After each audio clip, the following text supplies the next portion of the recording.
Stepping into legendary difficulty in the Division 2 is supposed to feel impossible when you're alone. Endless waves of elites, tanks soaking up bullets, and drones swarming from every angle. But with this god tier solo build, you flip the script. Instead of scrambling for cover and praying for backup, you become the unstoppable force that shrugs off pressure and clears missions designed to break entire teams. The St. Elmo's engine is one of the strongest weapons you can bring into legendary difficulty. It's designed to handle exactly what makes these missions so brutal. Endless waves of enemies, high armor values, and non-stop pressure. It shines so much in solo legendary runs thanks to its insane fire rate, high stability which allows you to stay locked on target even during chaotic firefights, and the Sanctimous talent which allows you to stack shock rounds. Against legendary enemies, that extra burst damage when an enemy is shocked is a game changer. Striker's battle gear is hands down one of the best, if not the best,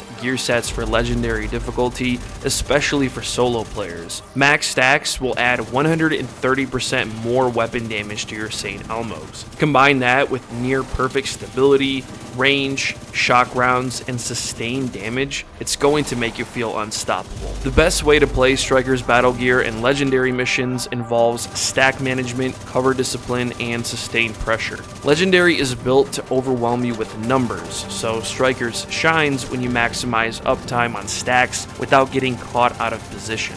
Don't waste stacks by reloading too early, manage your magazine so you're always shooting. Legendary fights are long, so your goal is to maintain 200 striker stacks as much as possible for maximum DPS. Since enemies will require plenty of bullets to take down, your best option is to add the named Turmoil knee pads to this build. Not only will these knee pads increase your crit chance, they also come with a talent called Bewildered, which applies 50% of the damage you're dealing to another enemy in the area, allowing you to gradually deal damage to multiple enemies at once. So when you're focusing those tanks, for example, you'll keep the pressure on enemies and set up easier takedowns afterwards since damage has already been applied. If you don't have the Turmoil knee pads, now is your time to get it. The summer stretch goals are only active for a limited time, so if you reach level 100 in the season track, focus on some priority objectives, open some caches, and you might just get it.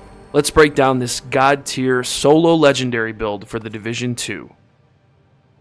Specialization will vary, but I recommend Survivalist for the extra protection from elites and access to the fire grenades for crowd control. Gunner is also a solid option if you want some armor on kill.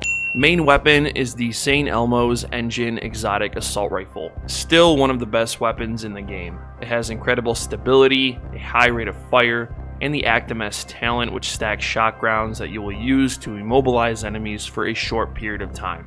For the secondary, go with the rock and roll ACS-12 shotgun so you can stack Striker's Gamble quickly. Unloading 2 full magazines will help you reach 200 stacks in no time. You'll use the Striker's mask, chest, holster, and gloves on this build. This build has 5 armor cores and 2 weapon damage cores thanks to the Momento backpack. Every piece will have crit chance as the minor attribute, and for the mods, you'll equip protection from elites anywhere you can. Protection from elites is crucial for legendary difficulty. The enemies deal a lot of damage, and if you want to be able to sustain your DPS and apply pressure constantly, you need survivability. As we all know, Strikers allows you to stack weapon damage as you deal damage to enemies. The Striker chest piece is highly recommended because it increases your max Striker stacks to 200, allowing you to reach 130% extra weapon damage. The Momento exotic backpack is an incredible utility to have for legendary. Enemies will drop trophies on death, and when you collect these trophies, you'll gain short and long-term buffs for your agent. You'll stack bonus armor, weapon damage, and skill efficiency with each trophy you collect. At max stacks, you'll maintain 30% weapon damage, 30% skill efficiency, and 3% armor regen, which will be useful so you don't always have to rely on kits. And lastly, the named Turmoil knee pads. These knee pads are unique because they come with a talent which is not common for knee pads, holsters, or gloves. The Bewildered talent applies 50% of the damage you are dealing to another enemy in the area, allowing you to gradually deal damage to multiple enemies at once.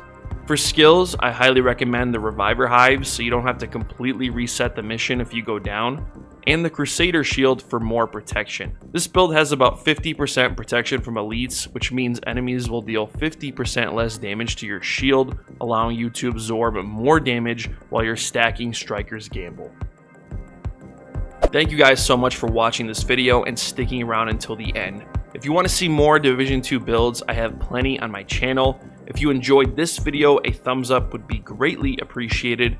And if you want to see more videos just like this one moving forward, I highly recommend subscribing to the channel. We have some exciting announcements to look forward to. Lots of stuff is going to be unveiled very soon for the future of the Division 2, and I'm really excited. I'm glad they didn't abandon this game. I really do enjoy it, but sometimes it can be a little stale, which I'm sure plenty of you understand. Either way, I'm excited to make more builds, more guides, and hopefully maybe do some live streams in the future. Thank you all for your support. It really does mean a lot to me. I'll see you in the next one. Take care.